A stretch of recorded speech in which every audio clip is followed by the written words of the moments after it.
Il va armer la frappe. Ils sont magiques les Monégasques. J'ai un scoop pour vous. La frappe croisée magnifique. Réalisation pour l'AS Monaco. Ce soir, je vais dire tout haut ce que tout le monde pense tout bas. Radio Diagonale, la web radio 100% rouge-blanche.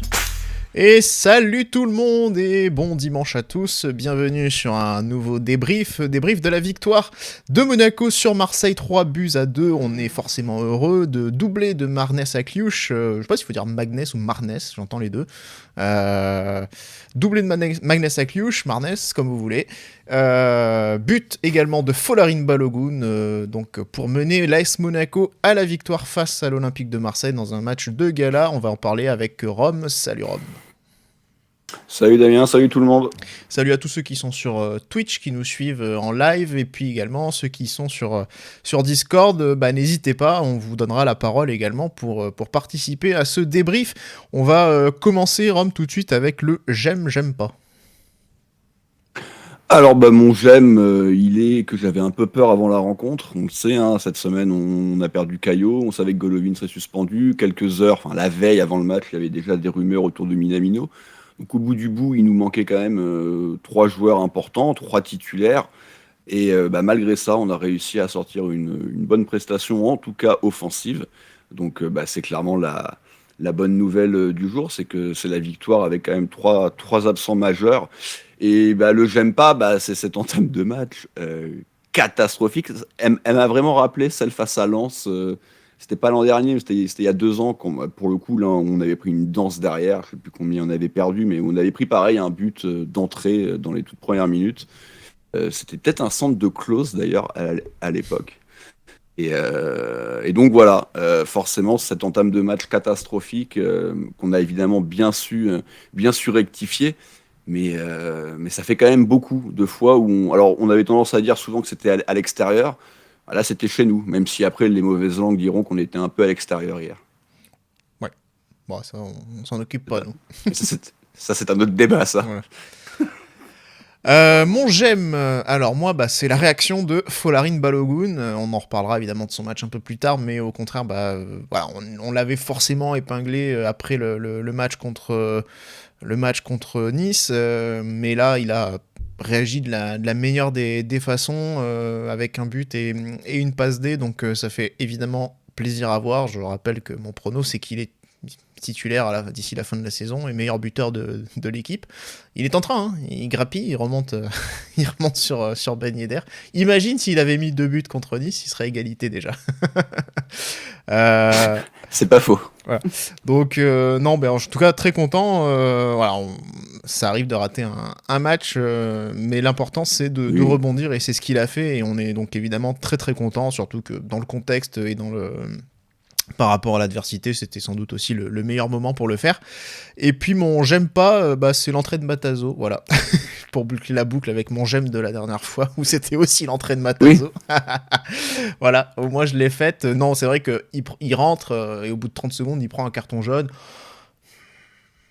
Voilà, pas terrible.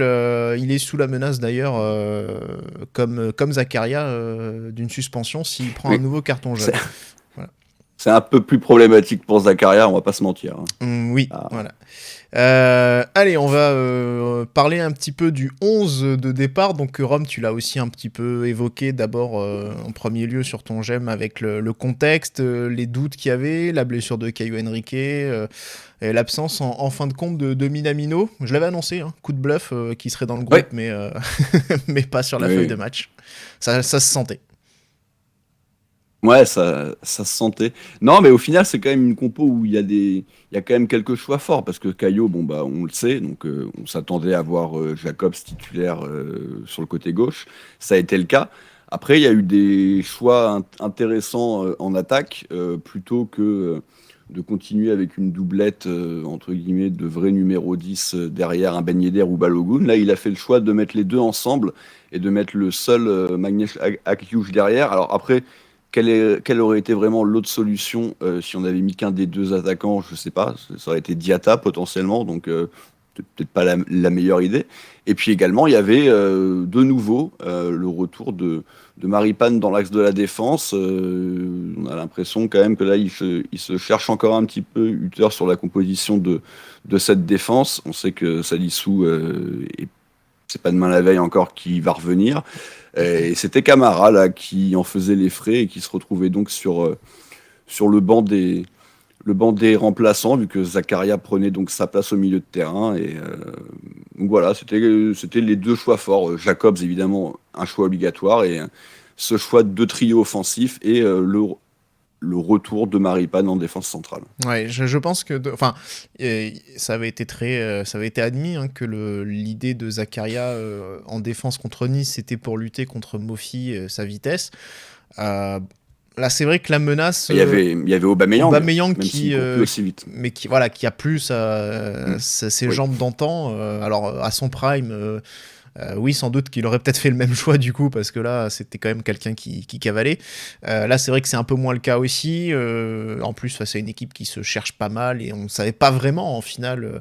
Alors, on avait eu vent déjà 2 jours avant du 4-3-3 de Gattuso, mais c'est vrai qu'on n'était pas encore tout à fait certain qu'il ferait finalement ce choix, et puis peut-être que c'était peut-être plus potentiellement Vitinha en tant que titulaire et pas Aubameyang, donc pas du tout le même genre de profil, donc c'est vrai qu'à ce compte-là, un Maripane pouvait aussi bien mieux gérer cette profondeur-là face à un Vitinha par exemple. Donc voilà, ça a été le choix. Ce que j'ai retenu d'ailleurs de Fofana, il a dit au micro là, de Free, on a un coach qui pense pas, enfin qui réfléchit pas par rapport à l'adversaire, enfin, dans le sens, c'est pas, alors évidemment qu'il étudie l'adversaire, etc., mais en tout cas qui fait pas des choix forcément en fonction d'un adversaire, qui garde quand même une idée directrice et qui la suit jusqu'au bout. Ça, c'est un peu moins vu contre Nice, je trouve, mais bon, soit. Oui, parce que s'il avait fait le choix de Zakaria pour justement stopper Mofi, c'est aussi qu'il s'était un petit peu adapté. Mais oui, non, après, ce qui est sûr, c'est que malgré la blessure de Caio, malgré tous nos blessures ou suspensions en attaque, il n'a pas lâché son système, même si on peut considérer que là, on avait plus un 10 derrière 2 attaquants. Encore qu'on y reviendra, Ben Yedder, quand même, il participe tellement au jeu que c'est quasiment numéro 10. D'ailleurs, on l'a moins vu dans la surface. Il n'a quasiment pas été en position de marquer. Une reprise, mais c'est à peu près tout, quoi. Deux petits ajouts que j'ai envie de faire.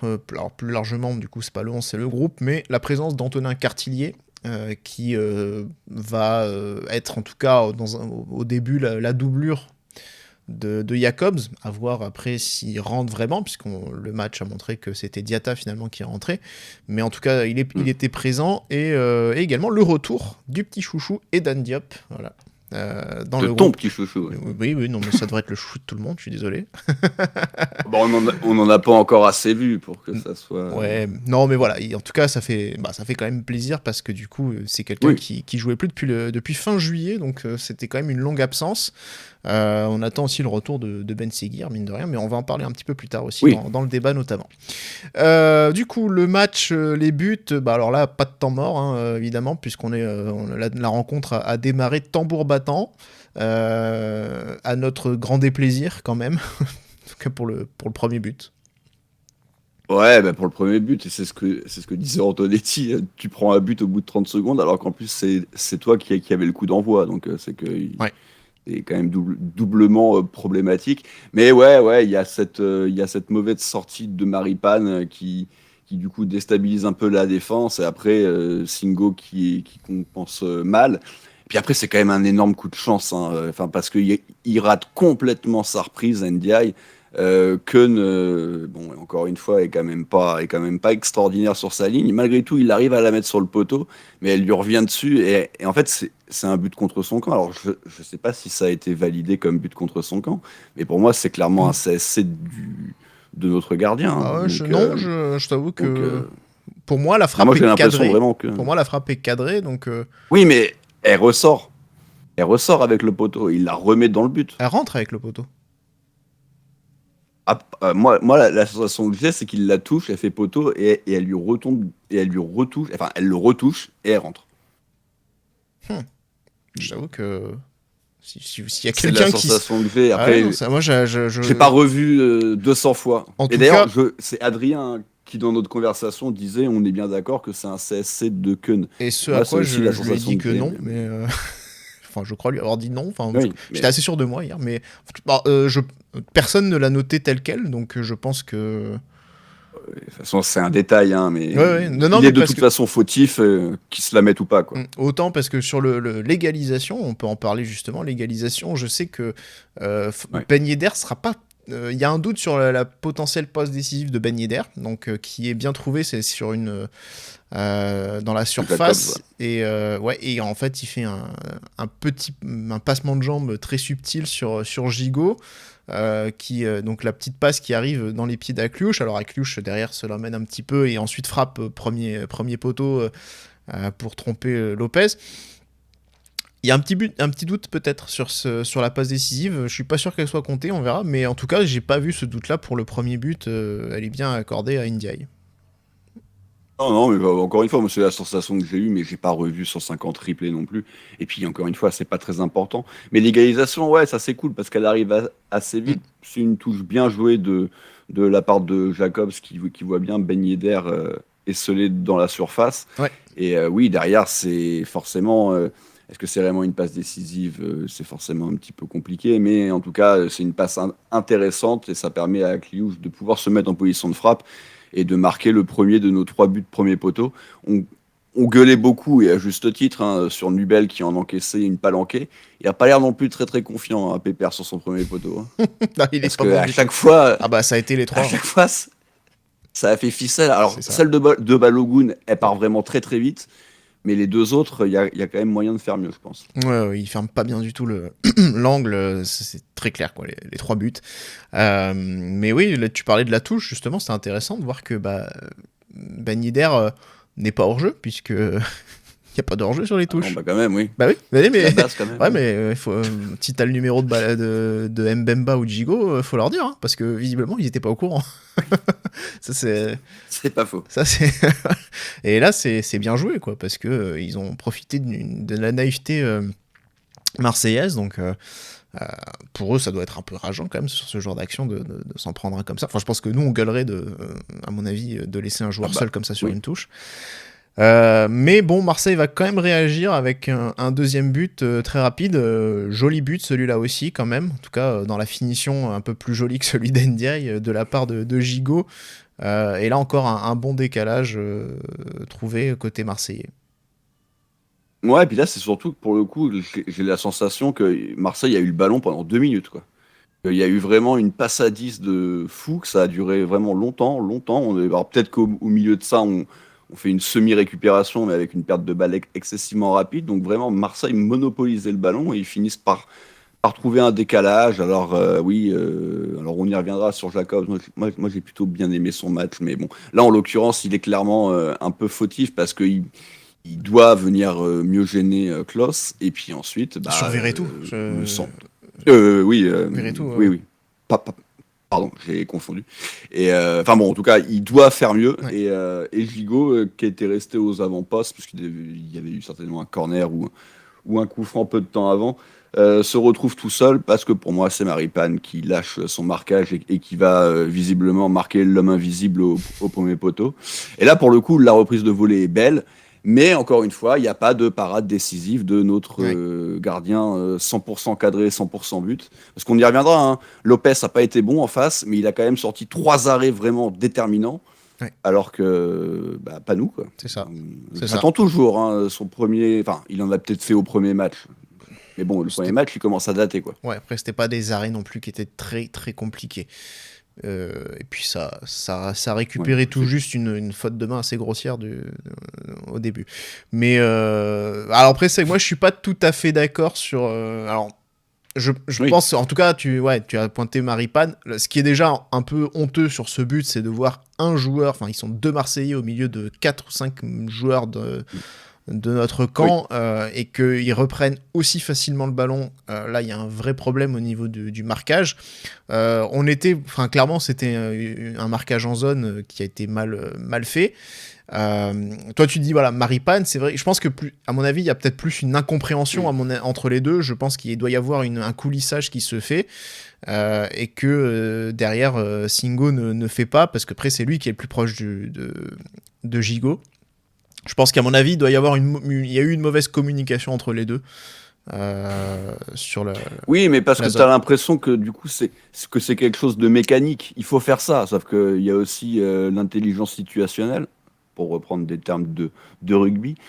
Quoi qu'il arrive, même si c'est mécanique de faire ce qu'il fait, Maripane, c'est complètement débile parce que ça sert à rien. Il n'y a personne dans cette zone, donc il défend aucun danger. Il n'y a pas Pour le coup, Rongier il laisse béant, ou Verretou justement qui arrive par là. Bon, de toute façon, qui est rongé ou il y a personne dans le. Bref, voilà. Je suis pas très fan de Rongier, c'est pour ça. Une petite vanne. Ouais. Pourtant, c'est un go muscu, ça. Donc, Mais oui, c'est vrai.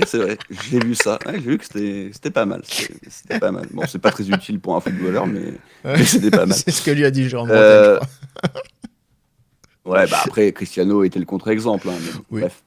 Mais ouais, donc oui, non, après, je suis d'accord, il n'y a pas que Maripane à pointer du doigt, je l'ai bien dit, Jacobs, de toute façon, est pas très présent, Magassa également, potentiellement, c'est de son côté, Singo, ok, Keun qui peut faire toujours mieux, même si elle est clairement pas simple et qu'elle arrive très vite.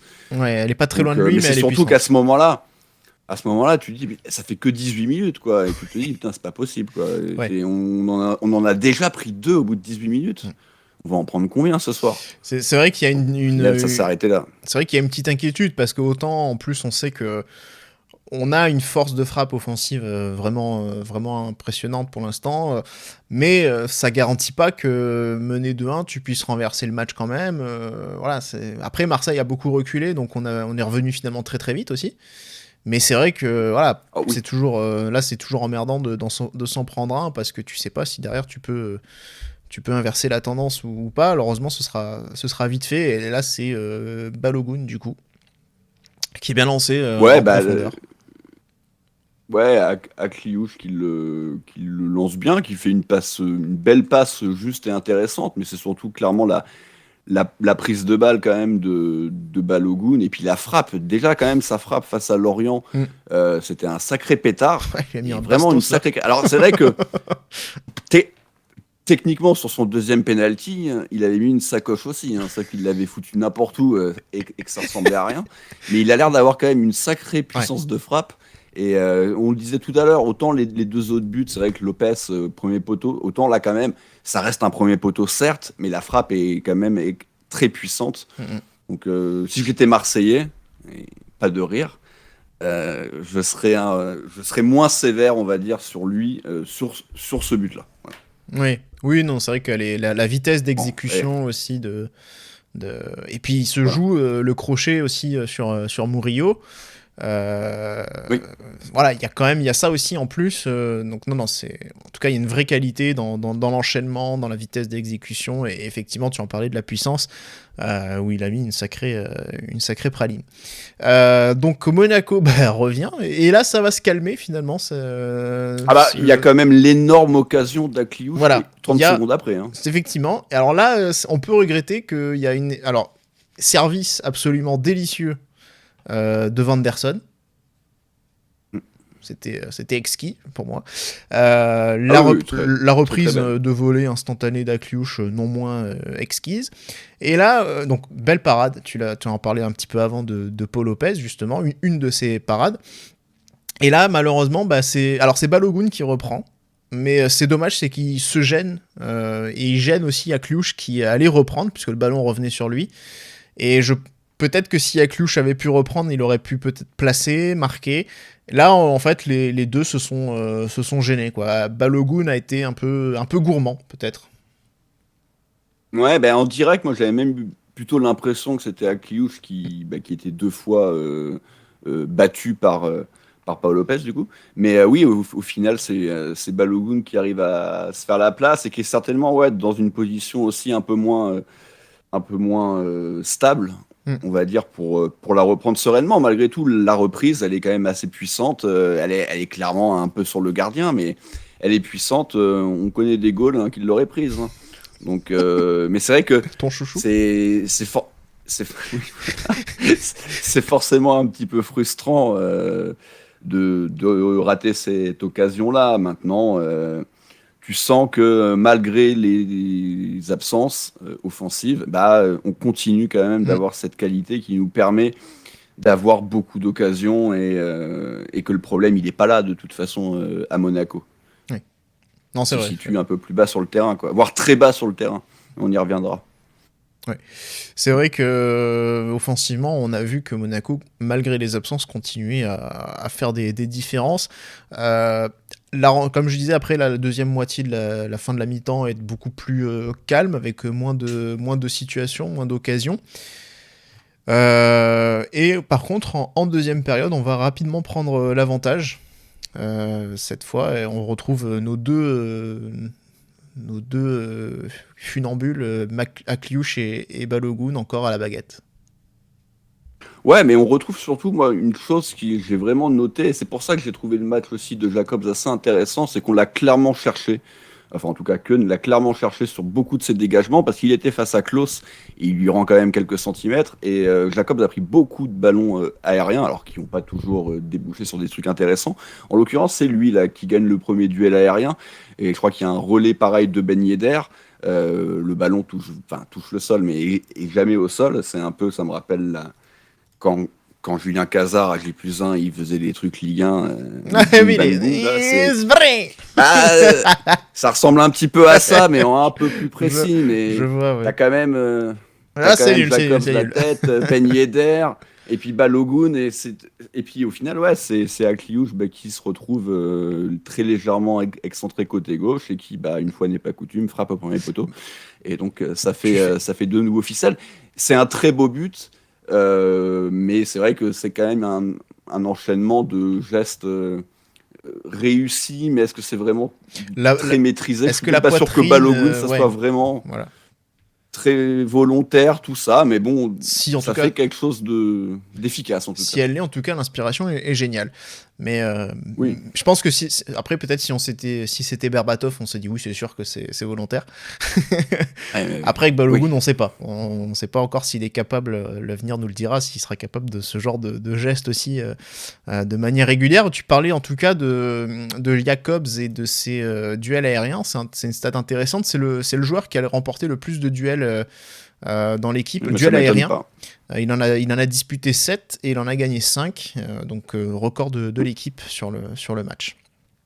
Et j'ai l'impression que c'est beaucoup en seconde mi-temps. Parce que je me suis fait vraiment la réflexion en seconde mi-temps, et après il est sorti, donc Diatta, ok. Ouais. Mais même Diatta, j'ai l'impression qu'il en a gagné un ou deux aussi. Après, Klose est certainement très mauvais dans le jeu aérien. Hein. Ça doit jouer quand même un petit peu. Mais... Diatta, on a joué 1 et on a gagné 1. Voilà.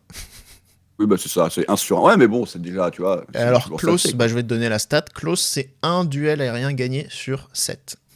Donc, je pense que les 7, voilà. c'est face à. Oui, peut-être face à Jacobs. C'est ça, hein. Ouais. C'est 5-2, oui, voilà. ouais. Donc, Il doit y en avoir un autre. Non, et clairement, on a clairement insisté sur ça. Pas insisté, entre guillemets. En tout cas, ça a été une de nos préférences pour la relance. Ouais. Et puis fin de match, derrière, on a un peu plus reculé par contre, nous. On a un peu plus subi, mais pas avec de grosses occasions marseillaises quand même. Il y a une situation où Aubameyang se présente devant Keun, qui, on va en reparler, mais qui glisse. Heureusement que Van der Son vient pour tacler, et Maripane aussi un petit peu gêné. Mais effectivement, là, pas très rassurant, et puis globalement... plus grand chose Non, vraiment si, sur en la plus, fin de match, quoi. Ouais, très honnêtement, c'est la seule minute vraiment à retenir de cette fin de match. Et ils sont pas très loin d'avoir une vraie situation pour égaliser. Van der Son fait ce superbe retour. Et sur le contre, il y a Balogun qui est bien trouvé, qui est bien lancé en profondeur. Par contre, je serais incapable de dire par qui. J'avoue que là, je l'ai plus en tête, et qui fait la passe qu'il faut pour Ben Yedder, et qui ne croise peut-être pas suffisamment sa frappe, mais encore une fois, malgré tout, Pau Lopez fait l'arrêt. Mais par contre, c'est vrai qu'après, il ne s'est pas passé grand-chose non plus de très marquant des deux côtés. Voilà, donc on pouvait raconter un peu le match. On va débattre un petit peu parce que c'est évidemment ce qui a beaucoup suscité déjà des remarques avant le match sur la tactique employée. Hutter, en conférence de presse, est souvent amené à répondre sur l'association potentielle entre Ben Yedder et Balogun. C'est vrai qu'elle est forcément attendue. L'an dernier, on se rappelle que Philippe Clément était quand même très prudent sur ça. Quand on parlait d'Embolo, Ben Yedder a associé, il voulait pas trop, il a très très peu fait. Voilà, là c'est vrai que c'est un peu pareil, ça revient. Alors, il y a, comme tu disais, le contexte, l'environnement, enfin en tout cas les circonstances qui ont aussi un petit peu forcé la main, peut-être aujourd'hui, hier en tout cas.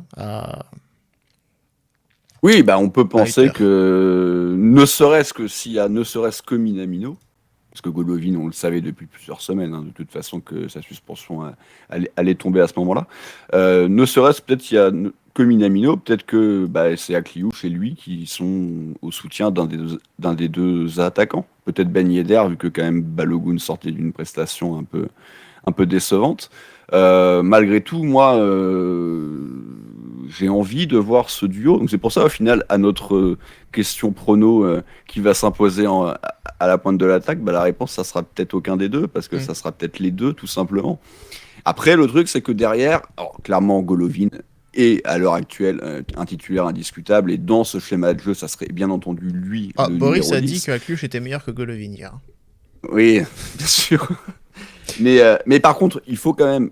Minamino, d'ailleurs, hier, il a eu son trophée de meilleur joueur du mois d'août et c'était mérité. Ouais. Là, les deux derniers matchs étaient un peu plus compliqués, mais il n'empêche qu'il a fait un vrai bon début de saison.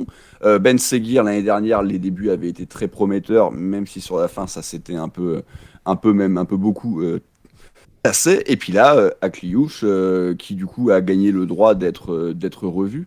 Donc, il y a aussi ce petit défaut-là, c'est que si tu joues qu'avec un 10, là, tu as quand même 4 mecs pour un poste. Donc, il y a un peu embouteillage. Quoi. En tout cas, pour commencer un match. Hein. Je me souviens, pour parler de Minamino, je me souviens qu'il y a 2 ans, ou 3 ans, je sais plus, on disait, quand on essayait d'aligner Diop et Golovin ensemble, t'en avais un qui était bon, mais les deux étaient jamais bons en même temps. C'était toujours en alternance. Et là, si on regarde bien, les 3 premiers matchs, on a Minamino qui était très bon, Golovin qui était très moyen, et les 2 derniers matchs, c'est l'inverse, avec Minamino un peu en dessous, et Golovin nettement meilleur. On dirait que les deux, ils arrivent pas non plus qu'un peu comme avec Diop. Mais c'est vrai qu'en tout cas, la question, voilà, le débat, c'est est-ce qu'il faut continuer avec 2 attaquants ? C'est vrai que ça pose la question de la concurrence au niveau des numéros 10, parce qu'il y a pléthore de joueurs, on a cité 4, donc Minamino, Golovin, hier Akliouche, qui c'est donc, comme tu le disais, qui a gagné le droit d'être revu. Et évidemment Ben Seguir qui devrait revenir après la trêve, mais c'est vrai que pour autant, alors si il était titulaire contre Arsenal, donc ça veut dire que dans un match comme ça, Hutter l'a quand même bien placé dans la hiérarchie, on va dire, parce que ça veut dire qu'il compte vraiment sur lui. Mais maintenant, il doit revenir, il doit retrouver du rythme. C'est pas tout de suite qu'il va s'imposer revenir dans le 11 de départ comme ça, je pense. Oui. Donc il va devoir aussi regagner sa place, je pense. Donc c'est vrai qu'il y a ce débat-là. Et puis c'est vrai que quand on a un Ben Yedder et un Balogun qui font un bon match, voire un très bon match comme hier, c'est difficile d'en laisser un sur le banc pour le coup. Ouais, on sent quand même que la complémentarité entre les deux, elle peut être réelle. En tout cas, après, est-ce qu'ils vont réussir à se trouver, c'est autre chose. Mais en tout cas, en termes de profil, clairement, ils se complètent bien. Et puis après, le souci de nos 4-10, c'est que dans le schéma de jeu actuel, à la limite, tu peux te dire qu'il y en aurait un qui pourrait, du coup, tu sors Fofana, ou tu sors un des milieux de terrain, vu que Fofana, en plus, joue assez souvent haut, pour du coup avoir encore un joueur un peu plus offensif, et du coup tu laisses qu'un vrai 6, mais ils peuvent pas jouer sur les côtés, ils peuvent pas jouer à des postes de piston, donc ils peuvent pas non plus prendre ces postes-là. Ouais, la seule solution, ça serait ça, mais moi, je veux pas toucher à nos milieux de terrain, donc voilà, ça peut être une solution. Après, jongler entre les deux. Maintenant, on sait de toute façon, il y a 5 changements, donc ça te permet quand même de pouvoir avoir plein de solutions. Hier, le banc était un peu court parce que il y avait suspension et blessé, mais c'est vrai qu'avec un groupe à 100%, ça te donne quand même un banc avec des vraies possibilités en attaque. Même si, encore une fois, hein, Akliouche, il va falloir plus que confirmer. Ben Seguir, on va falloir revoir ce qu'il nous avait montré. Et Minamino, on verra si c'est pas qu'un feu de paille. En fait, pour moi, il n'y a que Golovin, à l'heure actuelle, où j'ai des certitudes. Les autres, j'ai zéro certitude. Hein. Donc voilà. Après, on a vu par le passé que ce soit Golovin, il peut jouer sur le côté. Et là, c'est piston, quoi. Oui, là, c'est vrai que et là, il faudrait changer le système. Mais il a dit aussi, Ben Seguir, pareil, dans un 4-2-3 ou 4-3-3, peut jouer sur le côté. Par contre, on a vu clairement pour Minamino, non. Ouais. Minamino, c'est très compliqué sur le côté. Et là, il a trouvé sa place. Alors, ça, peut-être que ça limite les options aussi, au point de vue tactique. Ou alors, il faudra le faire sortir si on veut apporter des petits ajustements tactiquement au cours d'un match ou selon un adversaire. Mais voilà, c'est vrai que du coup, bon. Il y a embouteillage, comme tu disais, mais là aussi où c'est intéressant, c'est que devant, ça apporte pas mal de choses et ça donne aussi beaucoup plus de solutions. Ça facilite un peu le travail d'un Ben Yedder, qui n'est pas seul. C'est vrai qu'il y a toujours eu ce débat de Ben Yedder seul, en attaque, en pointe. Est-ce qu'il vaut mieux qu'il soit à deux ? Très clairement, c'est un joueur qui est meilleur quand il est accompagné, quand il a un joueur autour duquel il peut tourner. Hier, c'est vrai qu'on l'a pas vu, il a eu qu'une seule situation, il y en a eu deux, il fait un exter aussi magnifique, il y a une claquette de Lopez, mais il est signalé hors jeu. Mais c'est vrai que sinon, officiellement, du coup, il n'y a qu'une seule vraie tentative. D'ailleurs, c'est dommage qu'il n'ait pas visé le premier poteau, parce que ça faisait ficelle. il a essayé de chercher le second. Mais du coup, c'est vrai que dans l'abattage, dans le pressing, dans le duel, j'ai vu un joueur que j'ai rarement vu à Monaco, comme ça. Enfin, j'ai déjà vu des joueurs, mais lui, vraiment comme ça, j'ai rarement vu autant se donner. Donc je pense que c'est vrai que ça doit lui faire du bien d'avoir un joueur avec lequel il peut combiner, avec lequel il peut s'associer. Enfin voilà, je trouve qu'il y a quelque chose d'extrêmement prometteur aussi là-dedans. Donc voilà, il y a un vrai dilemme chez Hutter maintenant qui n'a que des bons choix à faire, j'ai envie de dire. Oui, voilà, c'est des choix de toute façon qu'on a envie de se poser. Mais après, Ben Yedder, je pense qu'il a travaillé, qu'il a potentiellement progressé physiquement. Maintenant, depuis le début de saison, on est très bon offensivement, c'est une réalité. Un peu moins bon la semaine dernière face à Nice, même si moi je n'en démords pas. Hein. Tu rates 2 pénaltys, c'est des occasions de but monstrueuses. Donc on s'est quand même procuré des occasions de but la semaine dernière. Et Nice est une belle équipe. Marseille, les derniers matchs, 3 buts, 4 buts, 3 buts encaissés. Ouais. Donc, voilà, il y a aussi ça à mettre en relief. Ils prennent des buts et puis par paquet. Alors le match à Paris, t'as peut-être un peu envie de le mettre à part, mais nous, on est une belle équipe, c'est une certitude, mais ils en prennent 3. Et l'Ajax, qui est dans une crise terrible, qui d'ailleurs, quelques jours après avoir fait ce match contre l'OM, on a pris 4, je crois, contre Feyenoord. Ouais. En tout cas, a perdu contre Feyenoord.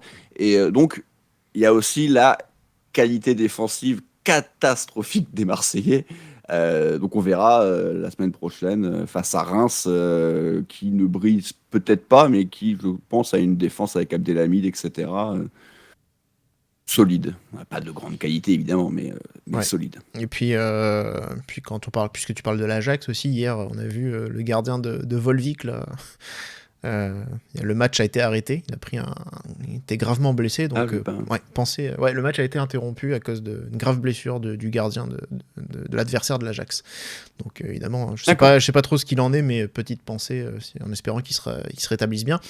Mais alors moi j'ai aussi envie de penser à une chose, tu parlais justement de Fofana qui jouait très haut, c'est vrai qu'il y a ce double pivot qui, dans l'utilisation, alors ça s'est pas vu contre Nice justement, parce que je pense que il y avait plus de difficultés à pouvoir vraiment le mettre en place, et il fallait rester prudent un peu aussi derrière, mais c'est vrai qu'on a souvent vu un Fofana presque en 10, aussi très haut dans le pressing, avec un autre, enfin son compère, donc que ce soit Zakaria ou Camara, qui est très bas, un peu en sentinelle, presque limite un défenseur supplémentaire.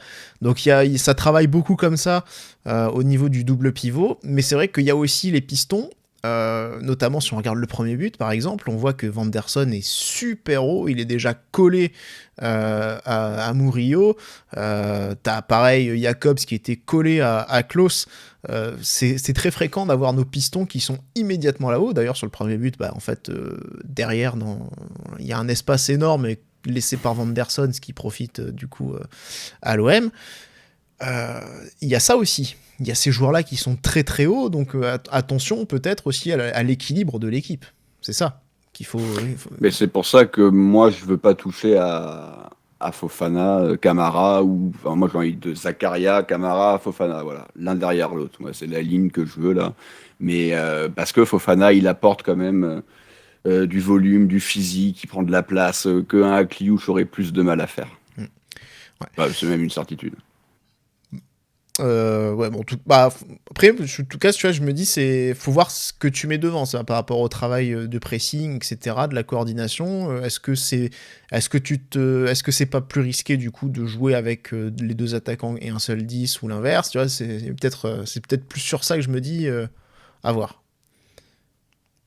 Nonobstant le double pivot, le travail du double pivot, quoi. Est-ce que du coup, de devoir mettre deux attaquants, ça va peut-être pas obliger à un peu plus de prudence, notamment de la part dans le double pivot, de demander peut-être à un Fofana d'être moins Oui, haut, mais a fortiori, du coup. Du coup, tu le remplaces encore moins par quelqu'un, quoi. Si en plus tu lui demandes de jouer plus bas. Donc, moi, c'est pour ça, tout à l'heure, parce qu'on parlait du fait qu'on avait 4 mecs pour un poste, et que je disais, mais potentiellement, Akliouche peut remplacer Fofana, surtout avec le rôle actuel de Fofana, mais c'est quand même pas du tout les mêmes profils. Il va t'apporter des choses, Akliouche, c'est sûr. Mais moi, Akliouche, il y a quand même un truc qui me dérange un peu, c'est qu'il fait 40 kilos, quoi. Donc, oui, enfin voilà. Donc, par rapport à Fofana, les duels au milieu de terrain, faut mettre les épaules, il faut bouger un peu les mecs un minimum. En tout cas, il t'en faut des mecs comme ça dans une équipe. Il faut pas que des beaux joueurs de foot, il faut aussi des mecs qui ont du physique. Alors après, s'ils ont les deux comme Zakaria, tant mieux. Mais c'est pas monnaie courante. Akliouche, va falloir il est jeune, il va falloir qu'il prenne un peu de galbe. Après là, il était pas mal dans la zone de Unai, donc là on avait un duel de Golgoth, quoi. Entre les deux, c'était magnifique. De longiligne. Oui. Il manquait que Di Maria et t'avais les trois là. Attends, Antonetti il a quand même dit qu'il s'était un peu imposé, physiquement, qu'il s'était un peu développé. Unai, il a dit hier en commentaire, j'ai entendu. Je m'en souviens. Il partait de tellement bas que oui, comme dirait une réalité. Comme dirait Mathieu Grégoire, c'est quoi? Parce que putain, il a dit 3 fois. Je me souviens, dans 3 papiers de suite, il arrêtait pas de parler de ses jambes d'échassier, de je sais pas quoi là. Ah ouais, c'était systématique. Unai, les longues jambes d'échassier, je sais plus quoi. J'en pouvais plus. Bref. D'ailleurs, il a fait une blague sur Nubel aussi dans son chapeau d'hier, sur le terrain savonneux d'Alexander Nubel, pour parler des gardiens qui n'ont pas été à leur avantage. Sur ce débat, est-ce que Hugo a envie de réagir, notamment, on peut peut-être lui demander s'il a envie de... Est-ce qu'il pense que il faudrait continuer avec nos deux attaquants comme ça, ou revenir au système de début de saison avec 2-10 ? Hugo, est-ce que tu nous entends ? Oui, monsieur. Salut, ça va ? Vous m'entendez ? Ouais, très bien, très bien. Ouais, impeccable. Ça va et vous ? Après une victoire comme ça peut que aller bien. Hein, face à l'ennemi marseillais. Ah, c'est sûr. L'ennemi juré, on peut dire. C'est vrai.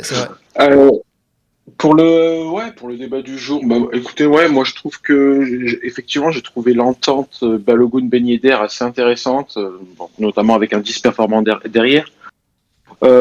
Après, je dois dire que c'est surtout pour les changements, quoi. Parce que derrière Balogun, Ben Yedder, il y a absolument personne, alors que si on joue avec deux meneurs, potentiellement dans un match, s'il y en a un qui se sent un peu moins bien, si t'as une blessure, quelque chose comme ça, peut plus le remplacer sans avoir à changer ton schéma de jeu.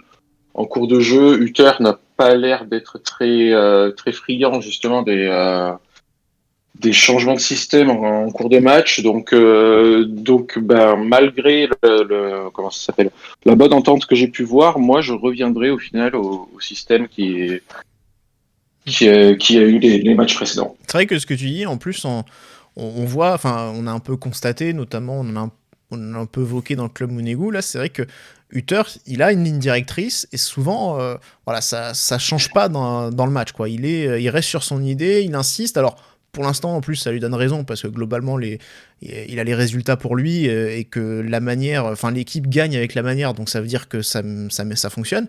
Mais c'est vrai que justement, quand il est peut-être un peu en difficulté ou quoi, on a peut-être l'impression qu'il a pas encore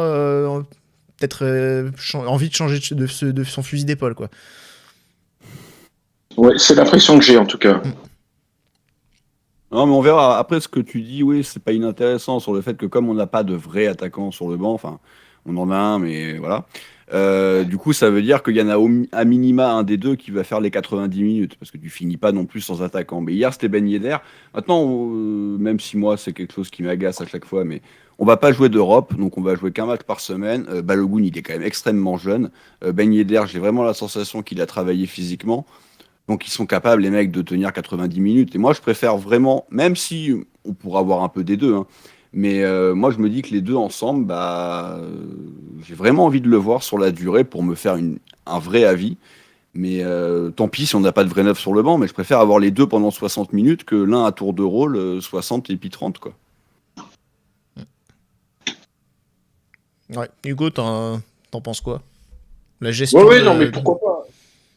Le match d'hier nous a quand même montré que c'était que les deux à la fois c'était quand même assez sympa. Après le truc c'est que j'ai vraiment du mal si on fait je sais pas moi un 11 élargi disons de 15-16 joueurs, bah effectivement t'as 4-10 et si c'est 4-10 tu les mets sur le banc, c'est plus ça qui me gêne, quoi. Ouais, c'est vrai que la concurrence là il va vraiment falloir la gérer, quoi. Alors pour l'instant, il est tranquille du fait que Ben Seguir rentre pas dans l'équation provisoirement, mais après la trêve, ce sera le cas. Il va pouvoir revenir dedans.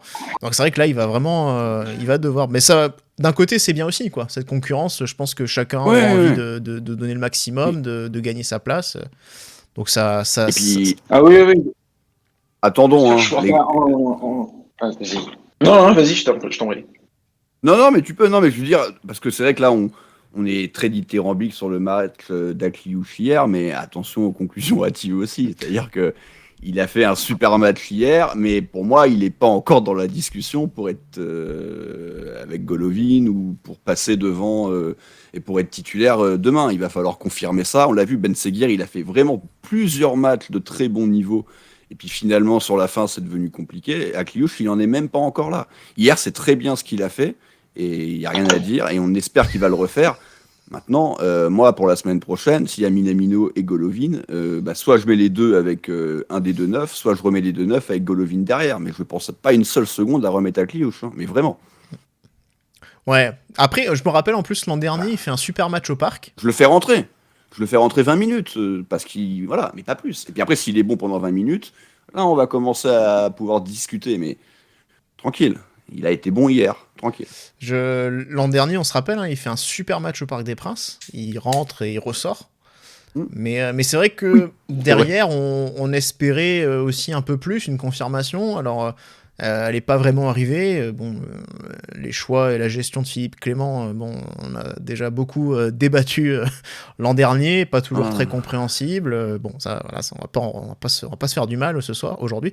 Ouais, c'est vrai que du coup, derrière, il n'y avait pas eu une vraie confirmation. Donc, espérons lui aussi que il puisse continuer sur cette voie-là. En tout cas, après son premier but contre Clermont, premier but en Ligue 1, Voilà, il y a quand même une petite confirmation là avec ce match de ce soir, donc c'est positif, mais c'est vrai qu'il faut qu'il gagne petit à petit du temps de jeu pour montrer qu'il est là, et voilà, les choses se feront naturellement, mais en tout cas, je pense que voilà, il a aussi cette envie de jouer, d'enchaîner, de pouvoir être dans la discussion, donc je pense que ça va tirer tout le monde vers le haut à l'entraînement, et ça peut être que bénéfique pour le groupe, donc tant mieux pour nous, quoi. Et ce sera pareil pour les attaquants, et même pour le double pivot, parce que Camara était sur le banc, il sera peut-être titulaire le match suivant, ou Zakaria sera peut-être sur le banc, donc voilà, ça va aussi tirer tout le monde vers le haut.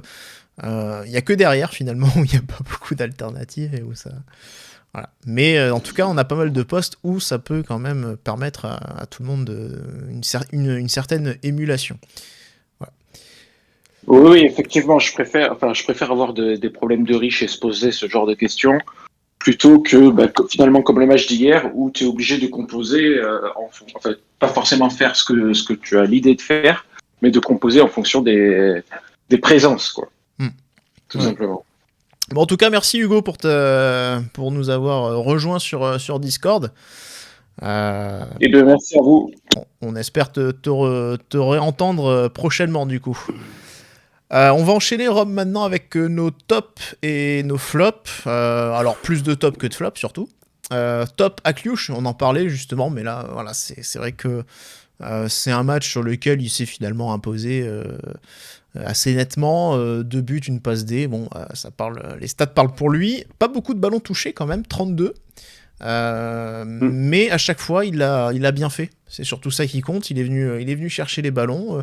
Après le deuxième but, je trouve par contre qu'il s'est un petit peu éteint, voilà, mais sinon voilà, il y a rien. Très bon match. Mais parce que un peu jeune, peut-être encore un petit manque de physique, il avait très peu joué aussi, donc le rythme à prendre. Mais ouais, on en a parlé d'Akliouche, évidemment que c'est le top de la rencontre parce que les stats sont trop supérieurs aux autres, mais moi j'avais plutôt envie de... Enfin, pour moi, voilà, les vrais tops de ce match, c'est le trio d'attaque. Je pense qu'on est à peu près tous d'accord sur ça.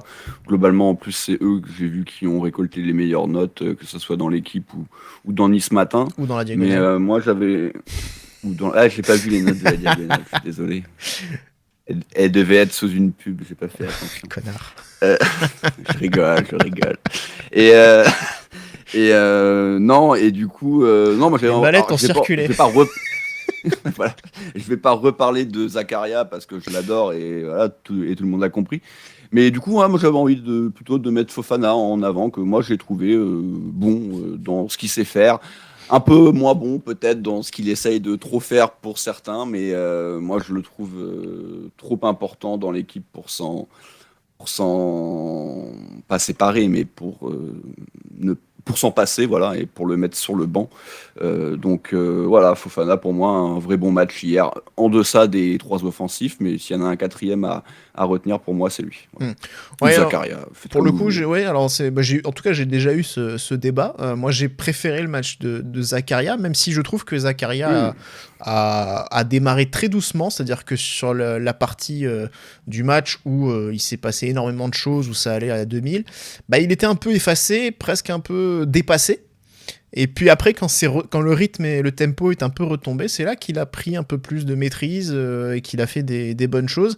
Moi, ce qui me gêne avec Fofana, c'est... Alors, il a été très bon dans l'impact et à la récupération, mais par contre, je trouvais que j'ai souvenir d'une excellente passe, vraiment passe laser en première mi-temps, mais derrière, il y a beaucoup de déchets, techniquement, beaucoup de passes ratées.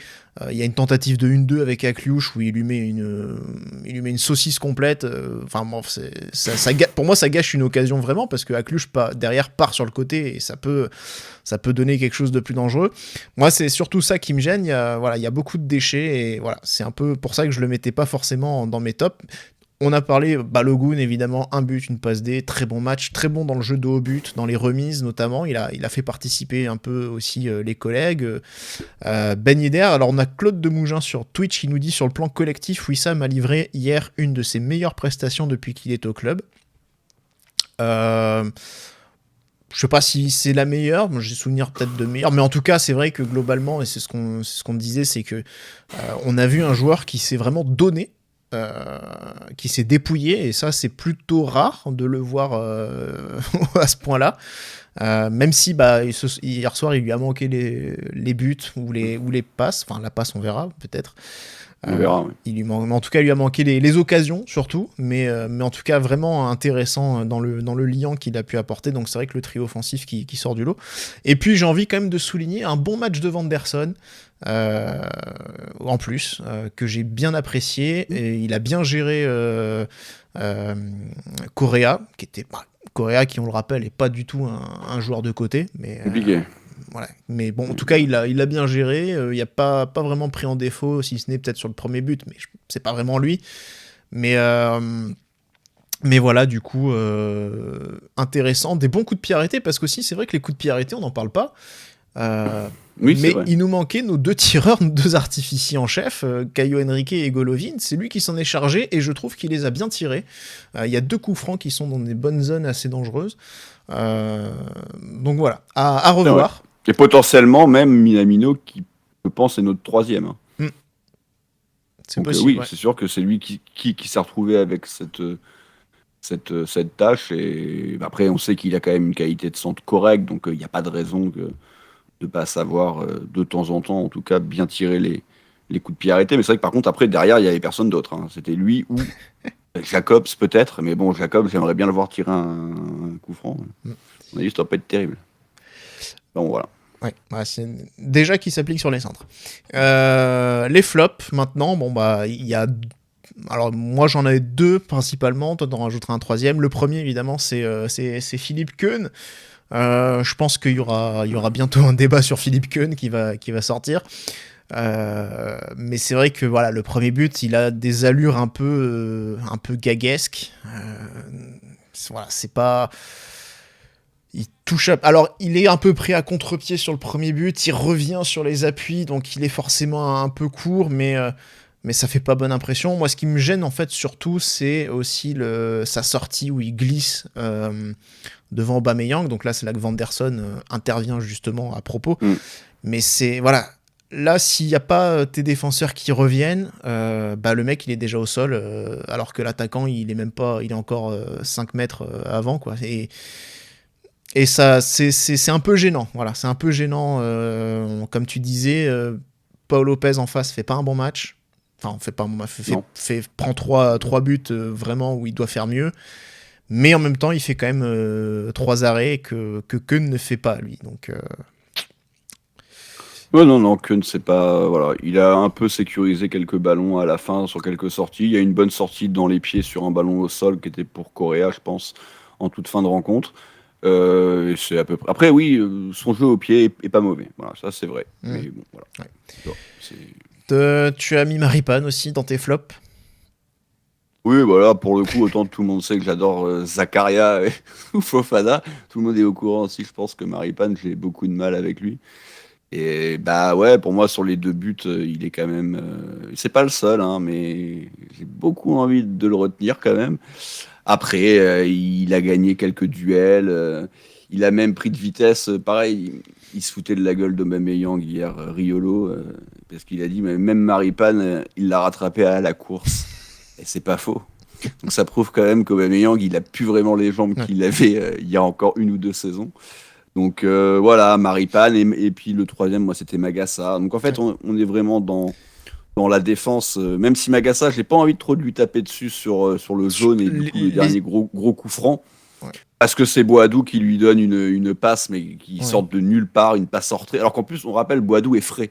Donc normalement, il est lucide, t'as pas trop couru, donc tu te précipites pas et il lui met une passe en retrait, mais qui est catastrophique, il le fout dans la merde. Alors après, il peut faire mieux. Hein. Peut-être que s'il fait la même sur Zakaria ou sur Singo, il y a une ressortie de balle et il n'y a pas faute.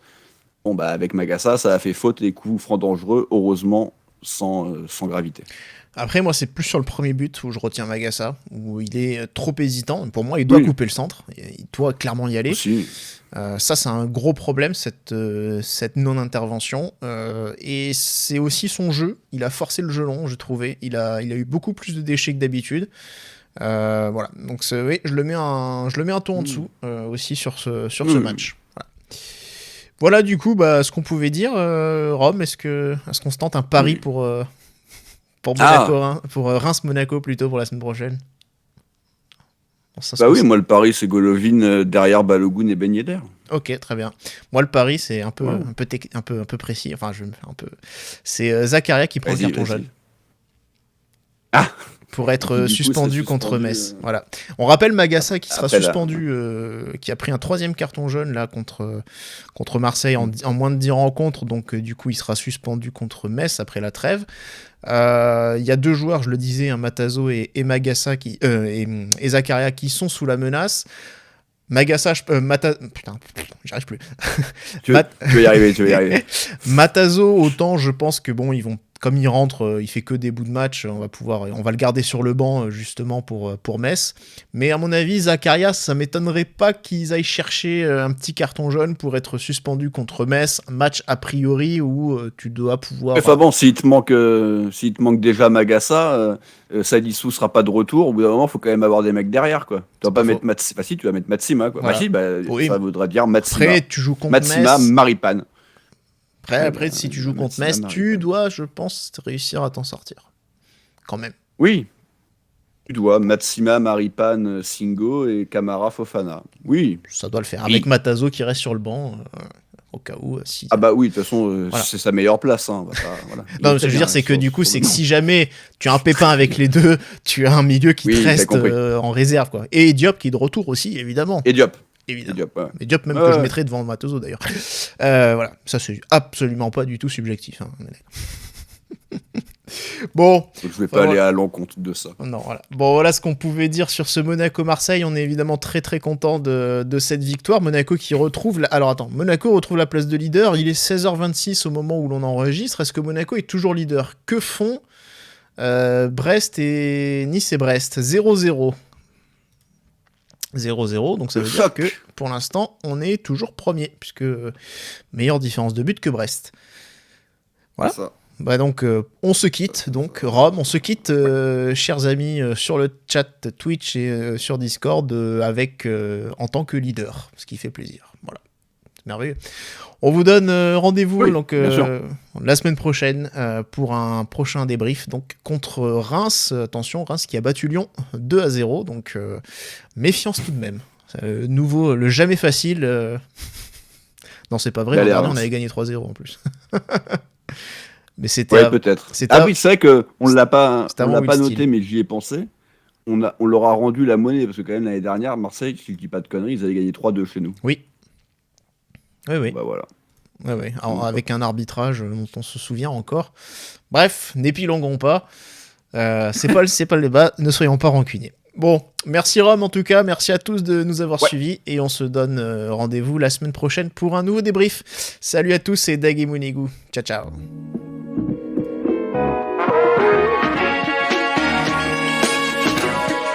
Et bisous.